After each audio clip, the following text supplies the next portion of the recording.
အားလုံးမင်္ဂလာပါခြေလေးကကျေးဇူးပါတယ်ကဲဒီနေ့အလုံးကြီးတွေမို့လို့အလုံးရုံလာပြီးကြောက်တွေဖြတ်နေတာဖြတ်မှာမို့လို့ဒီမှာဒီသုံးလုံးဖြတ်မှာဒီသုံးလုံးတစ်လုံးချင်းဖြတ်တာပါဗျာကြောက်က29သိန်းနဲ့29သိန်းဝယ်တာတော့ကြောက်ကကြောက်အစီခန်းနေဗျာတကယ်တမ်းကတော့လေကြောက်စီခန်းနေကြောက်သားကြီးတယ်နော်ကြောင်မျိုး6တဲ့လက္ခဏာကိုကြောက်ဒီမှာကြည့်ရနော်ကြောင်မျိုး6တဲ့လက္ခဏာကိုတော့ပန်းမှာသိအားမရအောင်တော့အမှန်ပဲလားတော့ဒီမှာကြောက်ကပန်းဖြစ်နေတာနော်ကြည့်ရတဲ့အနေထားရလဲပန်းဖြစ်နေတာတွေ့လားဒါကိုပန်းကျိုးခေါ်တာပေါ့ဒီမှာပန်းနေနော်ပန်းကျိုးခေါ်တာပေါ့နော်ကြောက်ကစီပြီးတော့သွားတဲ့အနေထားမဟုတ်ဘူးပန်းဖြစ်တာပေါ့နော်ဒီမှာပန်းကတော့ပြင်လိုက်ပါပဲဒီမှာပန်းကျိုးအကျိုးလိုက်ပါပဲနော်ဒီဘက်ကမြင်ရတယ်အဲ့တော့ဒီမှာအနေထားရဆိုရင်တော့ရမ်းကျန်းတယ်ကြောက်သားလဲကျန်းတယ်နော်ကြောက်သားကျန်းတယ်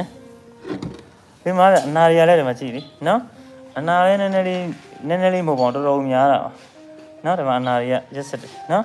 ဒီနေ့တောက်ကမပါခဲ့တော့ကျန်းရှိုင်နေရနော်နည်းနည်းလေးမငြိမ်တော့တင်းကြီးခံလိုက်ကြအောင်ဒီမှာလဲမန်းနေဒီမှာလဲမန်းနေနော်အဲမန်းတော့ပန်းမန်းပါပဲဒီဘက်မှာကျတော့ဒီမှာအနာစိတ်တယ်နော်ဒီမှာပန်းနော်မန်းကတော့ဒီဘက်မှာကျတော့ပန်းမန်းဖြစ်သွားပြီဒီမှာလဲပန်းမန်းနေပဲဒီမှာနော်အဲ့တော့ဒီဘက်ကတော့မစိုးပြောဒီထိတ်ကတော့နော်ဒီထိတ်ကတော့မန်းတိုက်ထားလို့နဲ့တူပါတယ်နော်ကြည့်ကြအောင်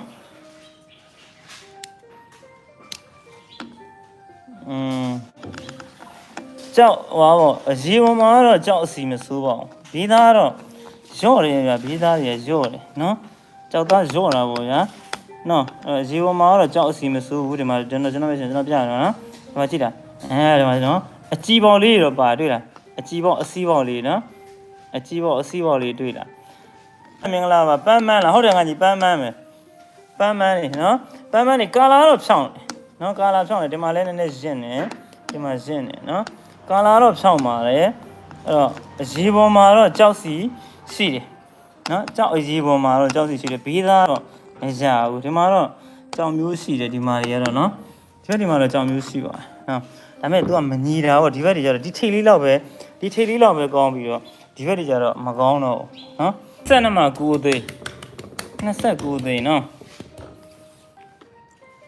နားရရများတယ်ဟုတ်တယ်ငါကြီးအဲ့တော့ရမ်းကျန်းတော့ကြောက်သားကျန်းမှာပေါ့ဗျာရမ်းလေးကျဲတော့ကြောက်သားလေးကျဲမှာနော်အဲ့တော့လူတန်းလည်းအားမရဘူးကြောက်သားလည်းအားမရပါဘူးဘာလို့ကြာနော်ဒါပေမဲ့ဒီဟာတွေကမဖြတ်လို့လည်းဒီတိုင်းလည်းမလွယ်ပါဘူးတိုက်ရတာလေနော်ဇီးတန်းနည်းနည်းဝယ်တာမြင့်တာပေါ့နော်ကဲကျွန်တော်တို့ကဟိုပါပဲခေါင်းအောင်နော်ကန်တရားပေါ့နော်ဒါကိုင်းပြီးလိုက်โอเคအဲ့တော့ကျွန်တော်နန်းတာမယ်နော်နန်းတာမယ်ဆိုကျွန်တော်ဒီတိုင်းတားမှာဒီတိုင်းပေါ့နော်ဒီတိုင်းပေါ့နော်ဒီတိုင်းနန်းတာပြီးတော့နင်းမယ်ဗျာဒီဘက်ကတော့ကျွန်တော်အတဲပဲယူလိုက်တော့နော်ဒီဘက်ကိုတော့ဒါဒီနေရာဒါတော့အတဲတားလိုက်ပြန်တဲတားမယ်ဒီဘက်ကတော့ကျွန်တော်ဒါမှအတဲပဲယူလိုက်တော့ဒါမျိုးပေါ့နော်အနာလည်းကြီးပါနော်အဲ့တိုင်းတဲဆိုရင်အဆင်ပြေပါတယ်ဒီဘက်ကတော့ဒီမှာဒီနာတိုင်းပဲသွားမှာပဲလေနော်အဲ့တော့ဒီတိုင်းယူလိုက်တော့မယ်ဗျာအဲ့တော့ဒီမှာအနာတော့နည်းနည်းရှုပ်တယ်နော်ကဲအဲ့တိုင်းဆက်မယ်ဗျာနော်ကိုပိုင်ဆရာမျက်နှာလေးပြပါတယ်ငါကြီးရတယ်ကွာတီတူးနဲ့သူမသားကိုမသားပဲဒီလေဟုံးပြောတဲ့မင်္ဂလာပါโอเคအဲ့ဒါဖြတ်တော့မှာဆိုတော့ကျန်တဲ့ကြောက်လေးနည်းနည်းလေးချက်ကြည့်လိုက်ရအောင်နော်အဲ့ဖြတ်တာနည်းနည်းလေးနားထောင်လိုက်အောင်နော်ကျန်တဲ့ကြောက်လေးတွေလုံးဆောင်တာပြီးတော့မှာနော်အဲ့ဒါတင်တဲ့နေရာဒါကလက်တွေ့တင်တဲ့နေရာပါတော်သွေးကြောက်ဖြတ်တင်တဲ့နေရာတွေဟိုမှာနော်ဟိုမှာအမဖြတ်ခုံနေစီးနေရပဲနော်โอเคအဲ့တော့ဒါကပြီးရင်ဆက်ဖြတ်မယ်ကြောက်တယ်နော်ဒါတော့9သိန်းနဲ့ဝယ်ထားတယ်လက်ကောက်တော့ရမယ်ထင်တယ်လက်ကောက်ရဖို့ရသူမျောလင့်ထားတာပေါ့နော်သူလက်ကောက်ရဖို့ရမျောလင့်ထားဆိုတော့ဒီကြောက်လေးတွေကြည့်အောင်နော်ဒီမှာနော်သူကလက်ကောက်ရဖို့မျောလင့်ထားတာတဲ့နော်ကြောက်ကတော့တဲပြကျော်ပြောတာပဲနော်တဲပြကျော်ပြောတာပဲကဲကြည့်အောင်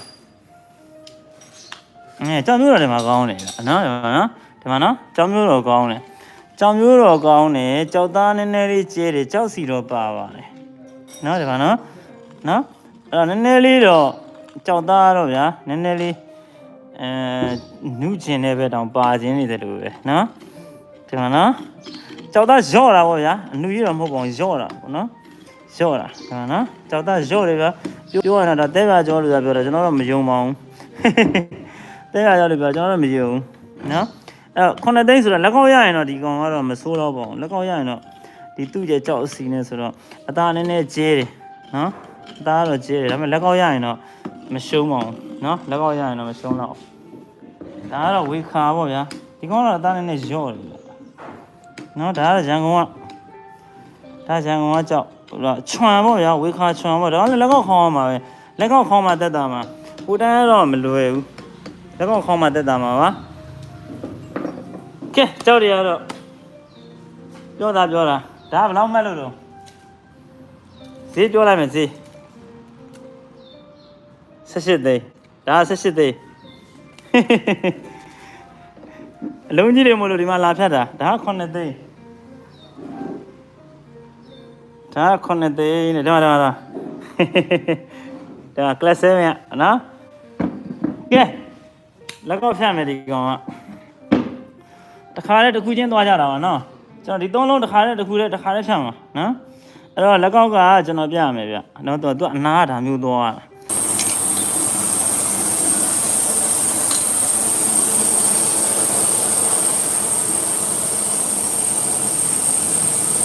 အရင်တော့လက်စစ်ငါညီကြောင်လေးပို့ပေးမယ်နော်မင်းကြောက်တယ်ရောင်းတာဆိုဟုတ်လားဒီမှာကျွန်တော်မစင်တာဒီမှာနော်ဒါလေးကဟိုတနေ့က9သိန်းပြတာမရောင်းမဲနဲ့ဒါလက်ကောက်ဝင်းဖောက်နေတာဝင်းဖောက်နေတာဒီမှာလက်ကောက်ဖောက်နေတာနော်ဝင်းဖောက်နေတာဒါဖောက်ဆန်ဒါလက်ကောက်ဖောက်ဆန်နေပန်းပါပါတယ်နန်းကြီးပိုင်းရင်တော့နန်းကြီးပိုင်းရင်နော်နန်းကြီးလည်းပိုင်းလို့ရတယ်လက်ကောက်လည်းဖောက်လို့ရတယ်ဒီမှာ14လက်မှ16လက်မှအခုဖြတ်တာ16လက်မှနော်ဒီမှာ14လက်မှရှိတယ်နော်အဲ့ဗရီလို့ရှင်လဲဗရီလည်းတင်ပေးတယ်ဒါရငချိတ်ဒါရကျွန်တော်ဗရီထုတ်ပါကြရငချိတ်တွေဒါတွေလည်းငချိတ်ရတဲ့ကောင်ကြောင်မျိုးကြောင်သားရှိတဲ့ခါကျတော့ရောင်းလို့ကောင်းပါလေဒါဗရီထုတ်မယ်ဆိုရင်လေဗရီထုတ်ရင်ရောင်းလို့ကောင်းပါလေဒီမှာကြောင်မျိုးရှိတယ်ဒီမှာကြောင်မျိုးရှိတဲ့ခါကျတော့ငချိတ်ဆိုရင်လည်းငချိတ်ဗရီပေါ့နော်ဒါပေမဲ့တိုင်းဆိုကောင်းတယ်ဒီနားလေးဆိုကြည့်ကြတယ်ပါနော်ဒီမှာကျွန်တော်ပဲကျွန်တော်တွေ့လားနော်အဲ့ဒီနားလေးကျတော့ဒီနားလေးတွေမှာကြောက်သားတယ်ပါနော်ကြောင်မျိုးကြောက်သားကောင်းတယ်ခွန်ကြော်တာပေါ့ဗျာနော်အသားနဲ့ဆင်းခွန်ကြော်နေတာအဲ့တော့ခွန်ကြော်နေတာမို့ငချိတ်ဆိုရင်လည်းတန်ပါတယ်နော်ဒီမှာနော်ကျွန်တော်မကြည့်ရနော်ဒါတွေကဝင်က9သိန်းပေးတဲ့ဟာတွေ9သိန်းပေးတာတွေမှာအကုန်ဖောက်လိုက်တယ်မှာတွေ့လာတယ်မှာနော်ဒီမှာနော်ဒါ9သိန်းပေးတာမရောင်းမဲနဲ့ဒါလက်ကောက်ဖောက်နေတာဒီမှာတော့နော်လက်ကောက်ဖောက်နေတာပါနော်အဲ့ဈေးကွက်ပါပဲဈေးကွက်သိရင်တော့လုပ်လို့ရပါတယ်နော်အဲ့ဈေးကွက်သိရင်ကြောက်တစ်ခုရဲ့တန်ကြီးကဈေးပေးနေတဲ့ပုံမှာမူတည်ပြီးတော့ချိန်ပြီးတော့လုပ်လို့ရပါတယ်လက်ကောက်ဖောက်ချင်တာပေါ့နော်ဒါလက်ကောက်ဖောက်ခွက်တွေ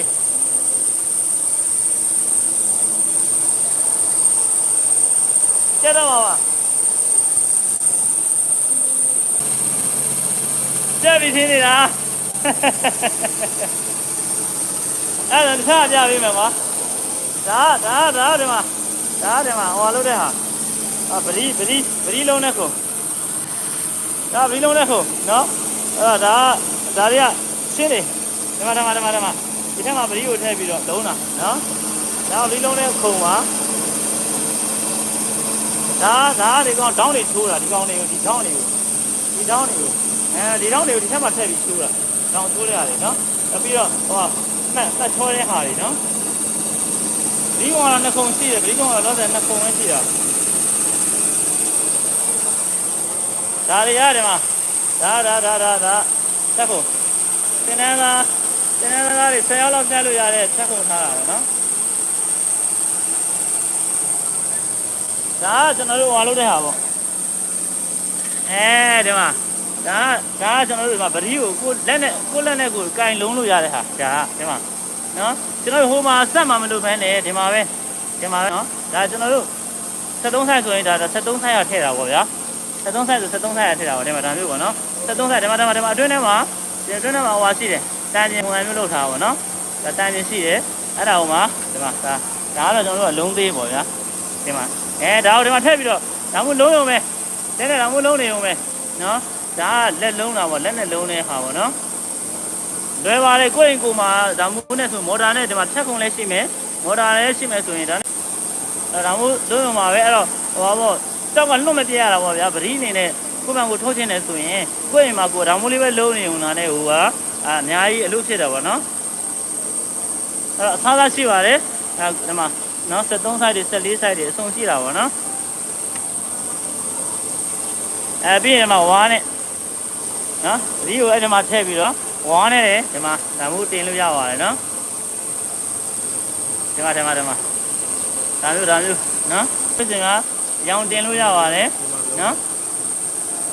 အစားသားပါပဲအကုန်လုံးလို့ရတယ်နော်ဒီမှာနော်နော်အဲ့တော့လုံးလို့ရတဲ့နည်းတွေကတော့ကျွန်တော်တို့အကုန်လုံးတည်ထွင်ပြီးလုပ်နေရပဲနော်ဒီမှာဒီမှာဒါလည်းဒါတရုတ်မတ်ပါနော်တရုတ်မတ်နဲ့ဒါဆိုမကျွတ်ဘူးဒါနော်အဲ့လိုမျိုးလေးတင်လို့ရပါတယ်အစားလုံးလို့ရတာပေါ့နော်ဒီကမော်တာတစ်လုံးဝယ်ထားအောင်ပဲအဲ့ဒါဆိုပြီးတော့ဒီကောင်နဲ့လဲကျွန်တော်တို့ဟိုဗဘူးလဲတင်လို့ရတယ်ဒီမှာလဲဗဘူးနဲ့နော်ဗဘူးနေနဲ့လဲဗဘူးရောင်းတင်နေနဲ့လဲဒီကောင်နဲ့ပဲအဆင်ပြေပါတယ်နော်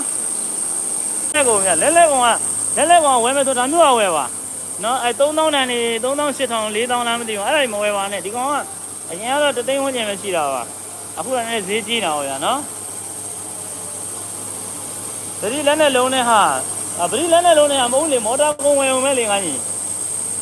နော်ဝယ်ရင်ဒါမျိုးဝယ်ပါဒီကောင်ကကျွန်တော်တို့ကဟောပါပေါ့နှစ်ချီပြီးတော့ပေါ့နော်အဲ့တော့နှစ်ပေါင်း၄ပါပြောရင်တစ်သက်လုံး300ဆိုတာလိုပဲနော်3000ကျော်တန်မကောင်းဘူးနော်အဲ့ဒါရောင်းတဲ့လူကကျွန်တော်ပြောတော့မှာပဲနော်ဒါမျိုးဝယ်ပါဒါမျိုးကောင်းတယ်နော်ဒါမျိုးကောင်းပါလေဒီမှာလေးငါကြီးမော်တာဝယ်လိုက်အောင်ပဲလေတောက်ထက်တဲ့ဟာတော့လေဒီမှာလေအခုပြမယ်လေဒီမှာလေဒါတောက်ထက်တဲ့ဟာပဲလေဒါဒီမှာဖြတ်ဘင်းထားမယ်လေဒီမှာဒါသုံးမယ်လေဒါပဲလေလက်နဲ့ဟာလက်နဲ့ဒါသုံးရုံပဲနော်ဒါနဲ့ဆိုရှင်းပြပါလေကဲသိနေတာရှိရင်မေးဒီမှာလုံးရုံမှာတော့အကုန်လုံးထားတာများပါတယ်ဒါမျိုးနဲ့ကိုယ့်အိမ်ကိုမှာဒါတစ်ပိုင်းတစ်နိုင်လုံးထားလို့ရတယ်ကိုကြောက်ကိုလည်းတင်သူများဟာလည်းအခါကြီးဝင်လည်းတင်မယ်ဆိုရင်တော့လုံးလို့ရတယ်ပေါ့နော်စိတ်ပြဿနာမရှိဘူးမခက်ဘူးပေါ့နော်ဒါလည်းဒီတစ်လုံးရှင်းရပြီနော်ဗရီးလုံးမလားအယောင်တင်မလားဒါအဝင်သေးတာဝါတိုက်နေတာဒါဝါတိုက်နေတာနော်အဲ့တော့ဝါတိုက်တာမမြင်ဘူးရင်မြင်အောင်လို့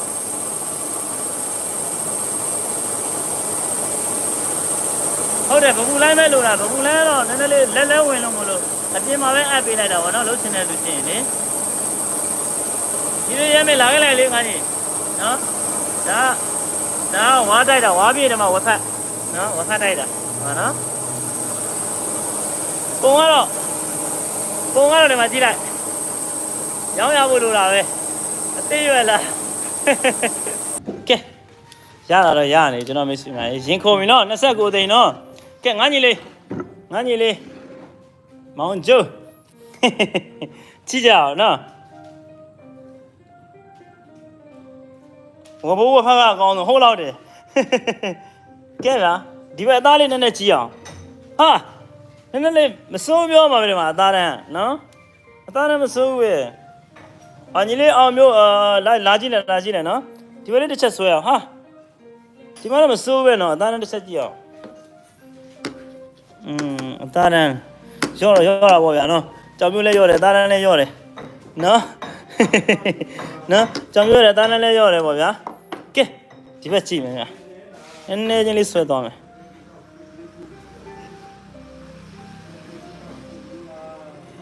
ကဲကွာဟာမိုက်ပြီဟာရေစစမ်း ကြောက်သားတော့ကြောက်သားရောပြီမဲ့ကြောက်ကတော့အရေးတော့ဝင်းတာဗျာကြောက်သားများတင်းတော့ထောပြီဗျာအာဟုတ်လားဗျာရေးတရားစစမ်းပါရေးတရားစစမ်းနေခဏလေးရေးတရားစစမ်းပါ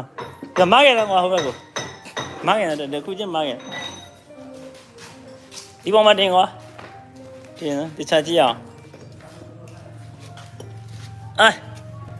ကဲဗျာကြောက်ကတော့ကျွန်တော်မိတ်ဆွေတွေကာလာတော့ဒီမှာနော်ရမ်းကောင်းတယ်နော်ကာလာတော့ရမ်းကောင်းတယ်ကြောက်သားကြေးတယ်ဗောနော်ကြောက်သားကျန်းတယ်ကြေးတယ်ကြေးဆိုတိုင်းမကြေးပါဘူးနော်ဒါမှဒါလေးတွေပါတာဆိုးတာပဲဒီမှာတွေ့လားနော်ဒီမှာအညစ်တွေတွေ့လားနော်အဲ့အညစ်လေးတစ်ချက်ပါတာဆိုးတယ်နားရသွားလို့ဗျာနော်လက်ကောက်လွတ်လိုက်လို့တော့မိုက်ပြီနော်လက်ကောက်လွတ်ရင်တော့တော်တော်ကိုမိုက်ပါပြီနော်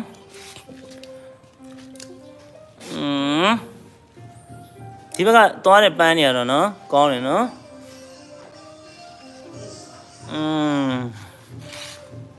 အနာရမ်းများတယ်ဗျအနာများနော်ခွင်တိုင်းရောင်းတော့မှာဗောနော်ဒါပေမဲ့ဒီတိုင်းရောင်းမဲ့အနေထားရဆိုရင်တော့29သိန်းနော်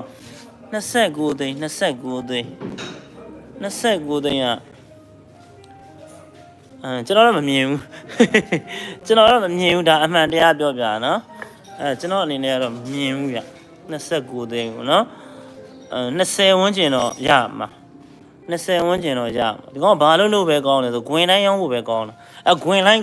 ဆိုတာကိုပြောပြအောင်မယ်နော်အပွင့်မရဘူးဗျာအချက်ထုတ်လို့မလွယ်ဘူးပေါ့နော်ပတိဆိုရင်လည်းနည်းနည်းလေးအသားလျော့တယ်ပတိဆိုရင်လည်းသူကကျိုးလောက်ပဲလိုက်ရမှာဆိုတော့အဆင်မပြေဘူးနော်အဲ့တော့ဗဘူးလိုင်းပုံစံမျိုးပဲရတော့မဲ့ဟာဖြစ်တော့ဒါမျိုးကိုကျွန်တော်ဂွင်လိုင်းခေါ်တာပေါ့နော်ဂွင်တိုင်းဒါကိုရောင်တင်ပြီးရောင်းတာများတာပါအဲ့တော့ကျွန်တော်အမြင်ကတော့အဲ့လိုပဲမြင်တာပဲနော်အဲ့တော့29သိန်းရပြီရလောက်ဘူးနော်ဟုတ်လားဂွင်လိုင်းကတော့ကျွန်တော်ကလည်းဇီတန်းကတော့တားကြီးတော့မသိဘူးတပည့်ကျော်ကတော့မြတ်တယ်ပြောတာပဲတပည့်ကျော်ကတော့ဂွင်လိုင်းမြတ်တယ်ပြောတာပဲနော်ကျွန်တော်ကတော့20ဝန်းကျင်ပေါ့နော်အဲ့လိုပဲမြင်တာပေါ့ကဲအကြောင်းတင်ပြီးတော့တမျိုးကြည့်ကြတာပေါ့ဗျာအဲ့ကျွန်တော်မှဇီတန်းအတော့လာကျွန်တော်တို့ကြည့်ကြတာပေါ့နော်ဒါကတော့ကျွန်တော်အမြင်ကိုပြောပြတာပါနော်အခွင်နေထားပါနော်အပွင့်ဆိုရင်တော့မှန်းရတာလွယ်တာပေါ့ဒီကောင်ကတော့ခွင်လိုင်းဖြစ်နေတာကျွန်တော်ဒီမှာအနာနည်းနည်းလေးဒီအထက်လေးတွေလည်းပါတာနည်းနည်းလေးဆိုးရိမ်နော်နှစ်ထပ်နည်းနည်းများတာပေါ့ဗျာကြောက်ကနော်ဆိုးအောင်မခိုးဆိုတာတော့တော်တော်လေးဆိုးလာတာပဲတောင်းပါဆိုတော့လိုက်ချလိုက်တော့မယ်လေကျွန်တော်ပဲဆိုရင်တီးရတာပါဖြစ်နေမှာမဟုတ်လို့ဒါလေးနည်းနည်းပြလိုက်မယ်ပြပြီးရင်လိုက်ချလိုက်မယ်နော်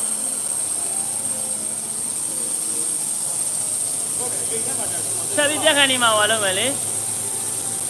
ဟုတ်တယ်အဲ့နေတော့မယ်အမေရိကညီလေးတွေဟာအဲ့ရအဘေးကြီးလေးကျေးဇူးပါတယ်မှတ်တော့ကောင်းတယ်ဟိုပါမို့မှတ်ဆုံးလိုက်တော့လာနော်ဒီမှာနော်မှတ်ဆုံးလိုက်တော့လာတယ်ပါနော်ပွင့်တယ်လေဒီအသားလားဒီအသားမဟုတ်ဘူးအကိုပြောတယ်လေကြောက်စီ6တယ်လို့အကိုပြောတယ်လေမဖြတ်ခင်ကကြောက်စီ6တယ်လို့နော်ကြောက်မျိုး6တယ်လို့နော်အဲ့ကြောက်မျိုး6တော့ကြောက်မျိုးမရတာပေါ့ကွာကြောက်စီလည်း6တယ်တကယ်လို့ကြောက်စီပါရင်တော့ပဲအတန်းနဲ့ဖြစ်တာပေါ့ပဲအတန်းနဲ့ဖြစ်ရင်တော့အပွင့်ထုတ်လို့ရတယ်နော်အဲ့လိုဒီမှာဒီနောက်ဆက်တွေပါတယ်ဒီနောက်ဆက်တွေပါဒါလေးတွေပါပေါ့နော်တကယ်လို့ဒါဟိုပါပေါ့အနာကင်းဆိုရင်တော့လက်ကောက်လဲရမယ်ဆိုရင်တော့ဒီကြောက်ကရာကြောက်ဖြစ်နိုင်တာပေါ့နော်အခုတိုင်းကတော့အဲ့လောက်မတန်တာပေါ့နော်အနာတွေများလို့မတန်တာပေါ့နော်ကြောက်ရီကာလာကောင်းတယ်နော်ကြောက်ရီကာလာကောင်းတယ်ပြီးတော့ဒီအရေးပေါ်မှာတော့သူကလည်းသူအကြောက်စီနည်းနည်းပါတာပေါ့နော်ဘေးသားအဲ့လောက်မဟုတ်ဘူးကြောက်စီဒီပေါ်မှာကြောက်စီတော့နည်းနည်းပါတာပေါ့နော်ဒါပေမဲ့6တက်ထဲပါတာပေါ့ကြောက်စီ6တက်ထဲပါကြောက်အစီနေတာပေါ့နော်โอเค